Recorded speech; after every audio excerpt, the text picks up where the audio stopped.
বন্ধুরা, তোমরা কি মজা করতে চাও? তোমরা কি বুদ্ধি বাড়াতে চাও? তাহলে চলো আমরা কিছুক্ষণ মজার খেলা খেলি আর বুদ্ধি বাড়াই। কিছুক্ষণ মজা করে নি। তো বন্ধুরা, তোমরা এই সমস্যার সমাধানটা করতে পারো কিনা দেখো। এখানে দুটো লোক আছে, পাশে একজন মেয়ে বসে আছে আর পাশে একটা বাচ্চা ছেলে আছে।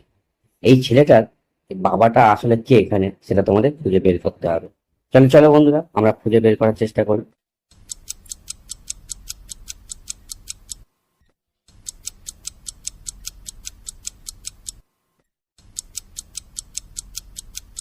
বন্ধুরা, তোমরা এখানে দেখতে পাচ্ছ কয়েক যে ছেলেটা বসে আছে তার মুখে একটা দাগ আছে। আর এদিকে একদম বাচ্চা যে ছেলেটা তার মুখে একটা দাগ আছে। তাই ধরে নেওয়া যায় কয়েক ছেলেটা হচ্ছে ওই বাচ্চা ছেলেটার বাবা। বন্ধুরা, তোমরা কি আগেই অনুমান করে ফেলেছিলে এই উত্তরটা? তাহলে কমেন্ট করে জানিয়ে দাও। বন্ধুরা, রোহিত বলে একজন ছিলেন, সে কোনো কাজ পাচ্ছিল না, ঘুরে বেড়াচ্ছিল। সে রান্না করতে ভালো পারত।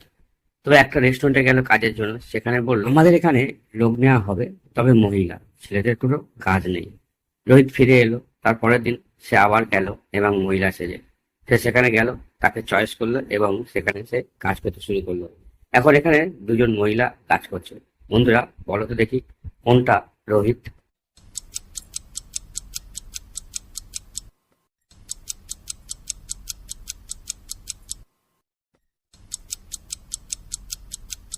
বন্ধুরা, তোমরা এখানে ছবিটা ভালো করে লক্ষ্য করো। দেখো কয়েক যে মহিলা আছে, তার একদিকে একটা সিগারেট পড়ে আছে, জ্বলন্ত সিগারেট। সিগারেট সাধারণত ছেলেরাই খায়, তাই ধরে নেওয়া যায় কয়ের মহিলাটা হচ্ছে একজন ছেলে। এটাই হচ্ছে রোহিত। এটা খুব ভালো হয়েছে। তবে আমার একটা ধাঁধা আছে, তুমি কি সেই ধাঁধাটার উত্তর দিতে পারবে? আচ্ছা, বলো দেখি কি তোমার ধাঁধা। এই দেখো, আমার কাছে কমলা লেবু আছে আর ফিতে আছে। এটা দিয়ে তোমার একটা খাবারের নাম বলো দেখি। আচ্ছা, আমি বন্ধুদের কাছে রাখছি। বন্ধুরা, বলো তো ধাঁধাটার উত্তর কি হবে?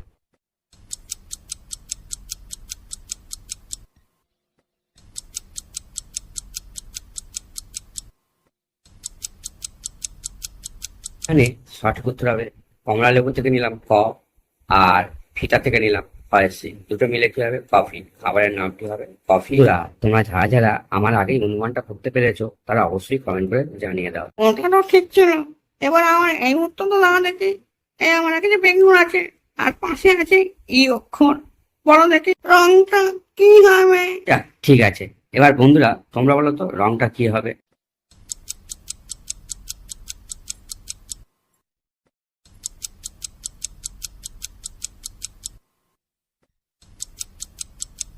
গুণ আর ই দুটো মিলে হয় বেগুনি। এখানে সঠিক উত্তর হবে বেগুনি। বন্ধুরা, তোমরা যারা যারা সঠিক উত্তরটা অনুমান করতে পেরেছো তারা অবশ্যই কমেন্ট করে আমাকে জানিয়ে দাও। বন্ধুরা, তোমরা এবার বলো তো সিংহ বছরে মাত্র একবারই সন্দেশ খায়, এবং সেটা কবে? বলো তো দেখি বন্ধুরা।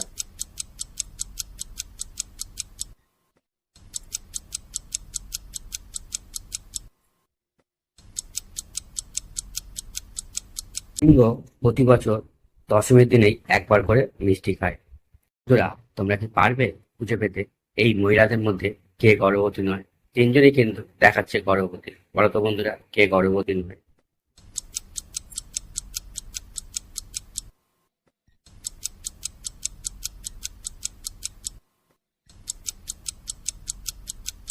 বন্ধুরা, তোমরা যদি সঠিক উত্তরটা ভেবে থাকো তাহলে কমেন্ট করে অবশ্যই জানিয়ে দাও। তবে যারা এখনো ভাবতে পারেনি তাদের জন্য আমি উত্তরটা বলে দিচ্ছি।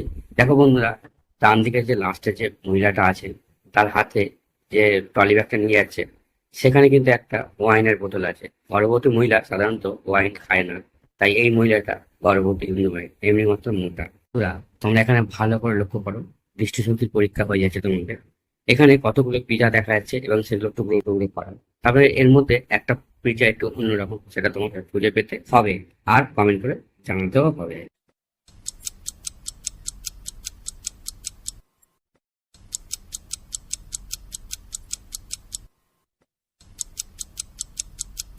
বন্ধুরা, তোমরা এই ছবিটা দেখো তো। এই তো, দেখতে পাচ্ছ? এটা কি একটু অন্যরকম লাগছে না? আমার মনে হয় এটা একটু অন্যরকম। তোমাদের কি মনে হয় কমেন্ট করে জানিয়ে দাও। বন্ধুরা, তোমরা কি জানো কোন ফলে পোকা হয় না? অপশন যদি বলি, কাঁঠাল, কলা, আম আর জাম। বলো বন্ধুরা, কোন ফলে পোকা হয় না?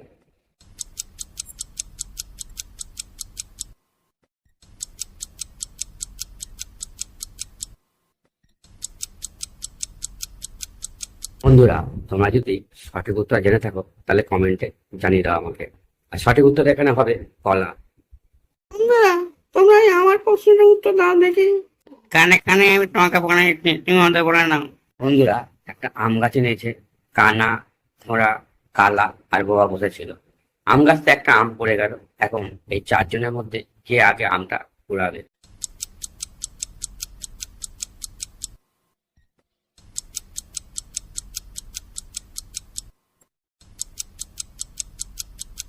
বন্ধুরা, তোমরা যারা যারা সঠিক উত্তরটা অনুমান করেছো তারা অবশ্যই কমেন্ট করে জানিয়ে দাও। এখন উত্তরটাই বলে দিচ্ছি, যারা পারেনি তাদের জন্য। বোবা দেখতেও পারে আবার হাঁটতেও পারে, তাই বোবা আগে দেখে আর হেঁটে গিয়ে আমটা কুড়াবে। বন্ধুরা, তুমি তোমার দাদা দিদির সঙ্গে ঘুরতে গেছিলে। এই সময় কিছু কিডন্যাপার এসে তোমার দাদা দিদিকে কিডন্যাপ করে নিয়ে যায়। তুমি ঘুরতে ঘুরতে সেখানে পৌঁছালে, দেখলে তারা এমন ভাবে আছে তাদেরকে বাঁচানো সম্ভব। তুমি একজনকেই বাঁচাতে পারবে, কারণ কিডন্যাপার বলে দিয়েছে তুমি যাকে সত্যিভাবে বাঁচাতে পারবে তবে অন্যজন এমনিতেই ছাড়া পেয়ে যাবে। এবার ছবিটা দেখো বন্ধুরা, দেখে বলো তো তুমি কাকে বাঁচাবে আগে।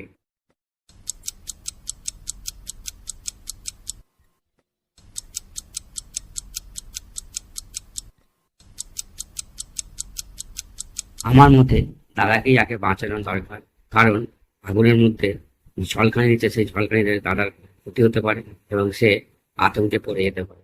এদিকে দিদি আছে, সে ঝুলছে, নিচে সাপ আছে, অতটা ভয় নেই, সে কিছুক্ষণ থাকতে পারবে। তাই আগে দাদাকে বাঁচানো উচিত। বন্ধুরা, তোমরা কি মনে করো কমেন্ট করে জানিয়ে দাও। বন্ধুরা, তোমাদের ভিডিওটা দেখলে যদি ভালো লাগে একটা লাইক করে দিও। লাইক করলে আমাদের ভালো লাগে, ভিডিওর প্রতি উৎসাহ পাওয়া যায়। বন্ধুরা, তোমরা যদি এরকম ভিডিও আবার দেখতে চাও তাহলে অবশ্যই চ্যানেলটা সাবস্ক্রাইব করে রেখে দাও। তাহলে কি হবে, আমরা ভিডিও ছাড়ার সঙ্গে সঙ্গে তোমরা এই ভিডিও নোটিফিকেশন পেয়ে যাবে আর সবার আগে দেখতে পারবে। ধন্যবাদ বন্ধুরা সম্পূর্ণ ভিডিও দেখার জন্য। Tata, bye bye. তোমরা ভালো থাকো, সুস্থ থাকো।